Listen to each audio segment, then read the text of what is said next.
Mr. Speaker, I rise today to share with you and the House of Representatives real stories of people from Colorado and their experiences with our health care system. I have a constituent in Silverthorne, Colorado.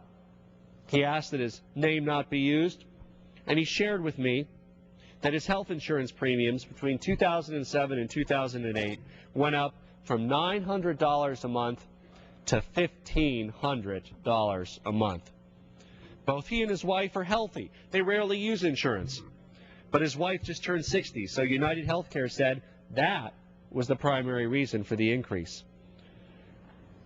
This family in Silverthorne could not continue to carry their coverage, so they are currently uninsured, waiting several years until Medicare kicks in.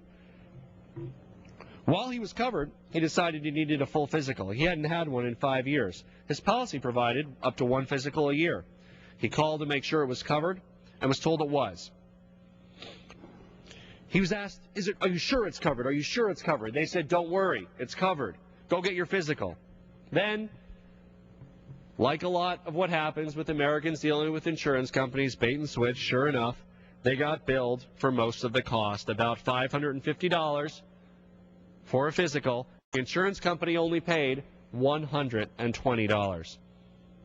So this gentleman from Silverthorne called to protest, said, you told me you'd cover the test. Why didn't you cover the test? How, I asked, could I have a physical without tests? That's part of it. By definition, a physical is a series of tests. This gentleman from Silverthorne further writes that he has so many friends with similar stories.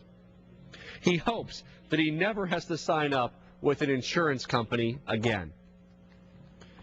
Through comprehensive health care reform, we can allow people like this gentleman from Silverthorne and his wife who worry in their golden years before they're eligible for Medicare, what are they going to do? Losing their benefits at 58 years old, 60 years old, 62 years old. By having a low-cost exchange and a public option, effectively, people like this gentleman from Silverthorne can buy into Medicare early.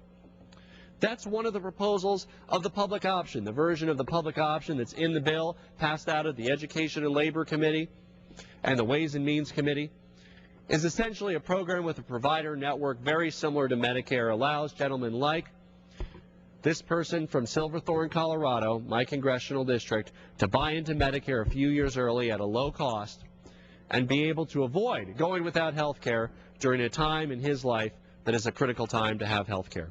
Thank you, Mr. Speaker.